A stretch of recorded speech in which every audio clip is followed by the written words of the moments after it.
साहब, अगर हम मुमकिन तौर पर दोनों जानिब रेड लाइंस की बात कर लें, अमेरिका की भी और ईरान की भी। अमेरिका ये कह रहा है कि मुआहदे से पहले ईरान के जौहरी प्रोग्राम को एजेंडे में सर फहरिस्त रखा जाए, और ईरान ये कह रहा है कि सबसे पहले उनके समंदरी रास्तों पर जो पाबंदियाँ आयद हैं, नाकाबंदी है, उसको ख़त्म किया जाए। क्या दोनों साइड्स क्लियर हैं अपनी अपनी रेड लाइंस को लेकर? देखिए जी, ईरान तो बड़े बिल्कुल क्लियर है, लेकिन दूसरी साइड पे आप देखें, अमेरिका भी बड़ा क्लियर है as far as enrichment of uranium is concerned. सही, वो उस पर अड़ा हुआ है, और नेचुरली वो एक चाहेगा कि ईरान डिक्लेयर करे कि वो एनरिचमेंट नहीं करेगा। लेकिन देखिए ना, या तो अमेरिकी बिल्कुल ही डफर हो गए हैं।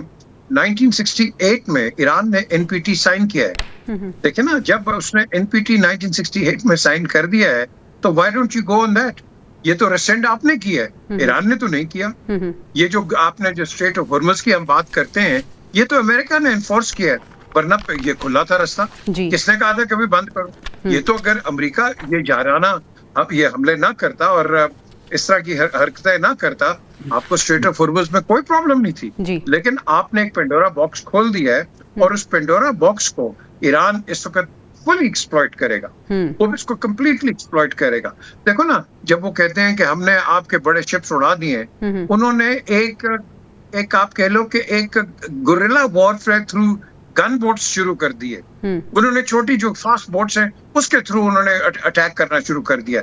अब उनके लिए ये मुश्किल है। बड़े शिप्स आप टारगेट कर सकते हैं, छोटे कहाँ करेंगे? एंड डोंट फॉरगेट, उनका जो आर्मामेंट ये यूज करते हैं, फॉर एग्जाम्पल ये जो डिफेंस मैकेनिज्म का यूज करते हैं, that cost between $50,000 to $50,000 each, जिसको आप करते हैं। And it is not a cheap war, it is an expensive war. So I think America को भी अकल आ गई है, लेकिन ये एक पाकिस्तान को मेरी नजर में ये इस्तेमाल कर रहा है। My favourite field marshal, my best prime minister, my favourite, ये सारे ये कहते हैं ना, this is all talk.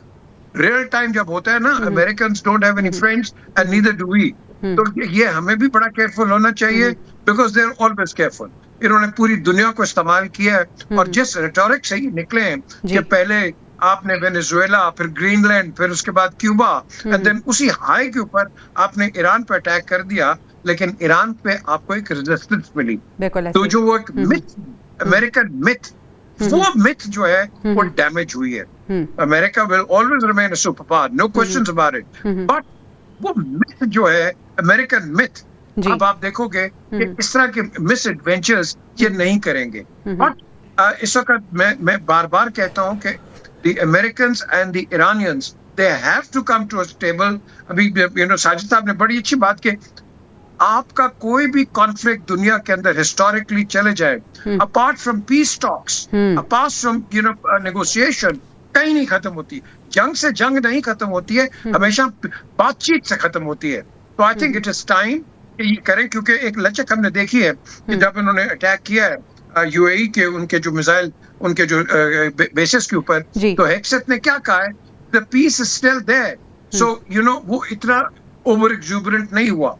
So they do understand the implications, because Iran is not ये अटैक की अगर आपने बात कर ही लिया